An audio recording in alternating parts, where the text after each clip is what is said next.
started hesitating a little bit, and, probably have hesitated a little bit to start the season. And, I don't need to do that. Like, I'm best when I'm just letting it fly. So. Okay. She said, I've probably been hesitating a little bit. I'm best when I'm letting it fly.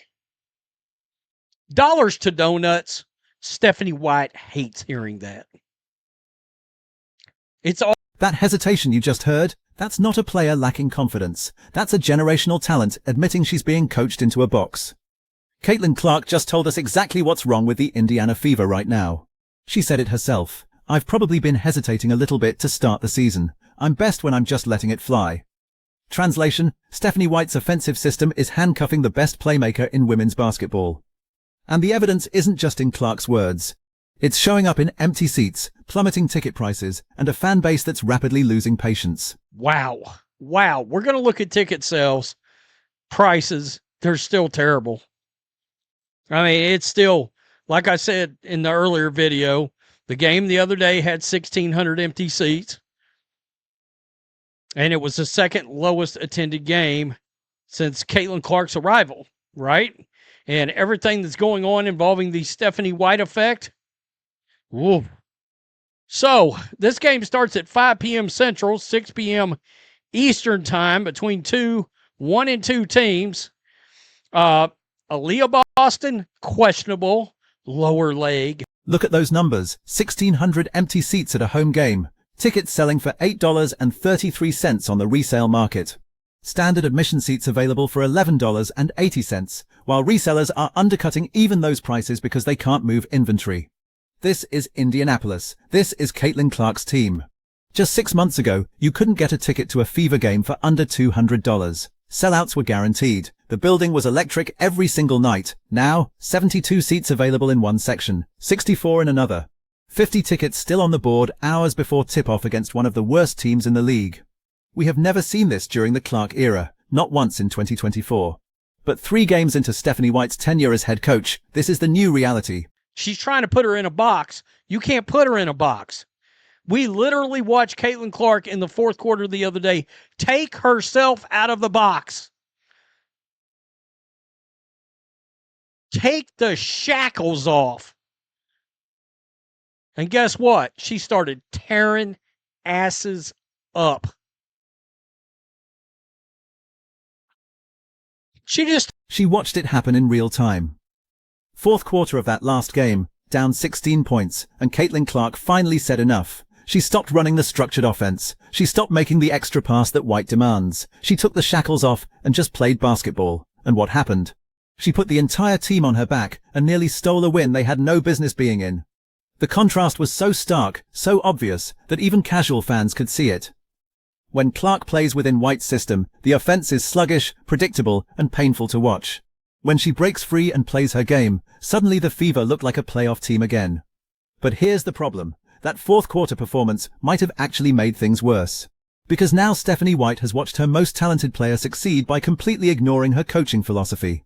That's not a recipe for harmony. That's a power struggle waiting to explode. I mean, that's a coach that completely gets it. Completely gets it. Sydney Johnson talking about Sonia Cintron after the Fever loss, telling her, well, if you get the shot, let it rip, let it go.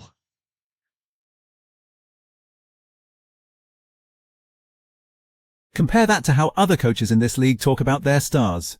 The Phoenix Mercury coach recently did a press conference about Alyssa Thomas, and he couldn't stop praising her.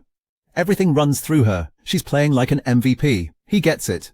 He understands that you build your system around generational talent, not the other way around.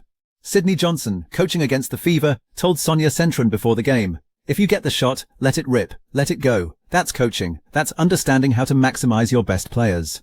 But when Stephanie White was asked directly about Caitlin Clark in her first press conference, she couldn't even acknowledge her properly. Couldn't call her the best player on the team. That moment might have been the beginning of the end for White in Indianapolis, because Fever fans noticed. They absolutely noticed. This may be the worst team in the league. I mean, honestly. I mean, Flau'jae Johnson's going to be interesting to watch her play. Natasha Heidemann, okay. But the starting five, look, the Fever, you can't be rushing to celebrate if you beat this team. Just understand that. Oh, but Rhodes, we need a win no matter what. I get it. But you should destroy this team. All right? You should. This is supposed to be a big three. Caitlin Clark, Aaliyah Boston, and Kelsey Mitchell.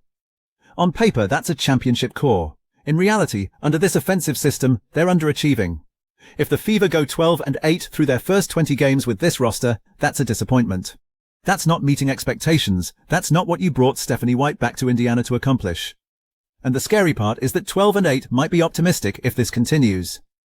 The structured offense White is implementing looks awful. Every possession feels like it takes forever. The ball movement is forced rather than natural. Players are looking over their shoulders instead of playing instinctively.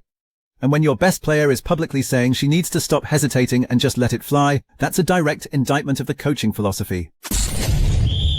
You're tuning into Black and White Sports on YouTube. The no-holds-barred truth on sports.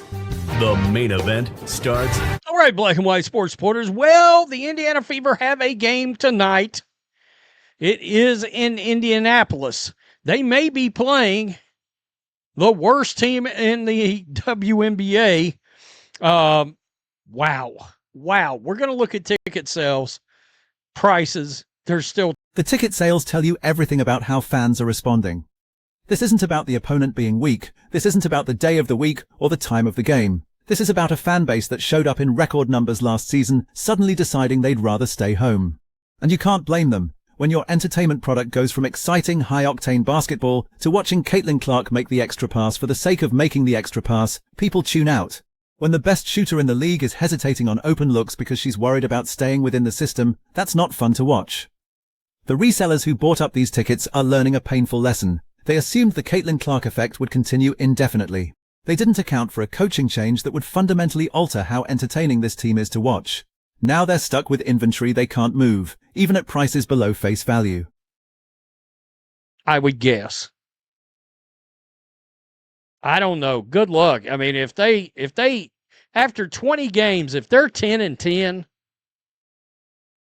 no, what am I talking about? If they're 12-8, I mean, with this big three, supposed big three, that's underachieving. It just. Here's what makes this situation so significant. The Indiana Fever franchise is going to make their fans suffer through this. They're not going to make a quick change. They brought Stephanie White back with fanfare, with nostalgia, with the promise that a former Fever player would understand what this organization needed. They're not going to admit that was a mistake after 3 games. They're probably not going to admit it after 20 games. Even if the team is 10-10, even if ticket sales continue to crater, even if Caitlin Clark's frustration becomes more obvious with every press conference, the front office will stay the course. That's how professional sports organizations operate. They make big decisions and then they defend those decisions long past the point where it's obvious to everyone else that they were wrong. The Fever gave White a contract. They made a public commitment. Walking that back would be embarrassing. But here's what they're not considering. Every game that Caitlin Clark plays in a system that doesn't maximize her talents is a game where her frustration grows. Every press conference where she has to diplomatically explain that she plays better when she's not thinking so much is another crack in the foundation. And the fans? They're not going to wait around forever. The empty seats we're seeing now are just the beginning. If this continues, if the Fever spend the entire season running an offense that makes their most exciting player hesitant and predictable, those casual fans who discovered women's basketball through Caitlin Clark are going to find something else to do with their time and money. The hardcore Fever fans will stick around. They always do. But the Clark effect that drove attendance and ratings to historic levels last season, that was built on excitement, on highlight plays, on watching someone do things that nobody else in the league could do. You can't maintain that when your coaching philosophy is specifically designed to prevent those moments from happening. Think about what we're watching here. Stephanie White has coached 3 games with arguably the most talented roster in the WNBA, and the most common criticism from fans and analysts is that the offense looks slow and overstructured. The most common complaint from the star player herself is that she needs to stop hesitating and just play. This isn't complicated. When a generational talent tells you she's at her best when she's not thinking, when she's just letting it fly, and your offensive system requires her to think through every decision and make the extra pass even when it's not the right basketball play, you have a fundamental philosophical mismatch.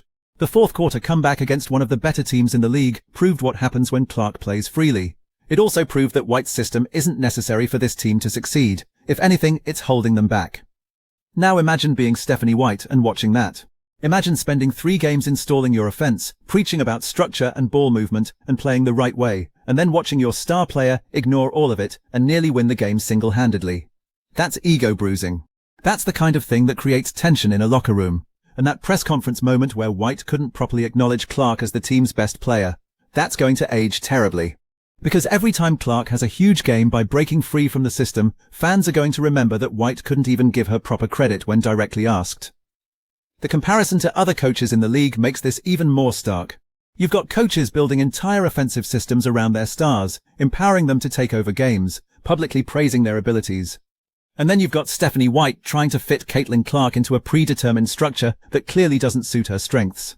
The Indiana Fever are at a crossroads, even if they don't want to admit it yet. They can continue down this path, hope that Clark eventually adjusts to White's system and stops feeling the need to hesitate. Or they can recognize that when you have a once-in-a-generation talent, you adjust your system to maximize that talent. Every other successful team in professional sports history has figured this out. You don't draft LeBron James and then tell him to play within a rigid structure. You don't get Patrick Mahomes and then run a conservative offense. You build around greatness, not in spite of it. The ticket sales, the empty seats, the frustrated comments from Clark herself, these are all warning signs. The question is whether the Fever front office will recognize them before this situation gets worse. Because right now, they're watching their most valuable asset publicly admit she's being coached into hesitation, and their response appears to be hoping everyone just adjusts. That's not a strategy. That's hoping the problem solves itself. And based on what we've seen through 3 games, based on how fans are responding with their wallets, based on Caitlin Clark's own words about needing to just let it fly, this problem isn't going away on its own. So here's the real question for Fever fans. How long are you willing to watch this? How many games of overstructured, hesitant offense can you sit through before you decide your time and money are better spent elsewhere? Because the resellers have already figured it out. They're selling tickets for $8 and still can't find buyers. What does that tell you about where this is heading?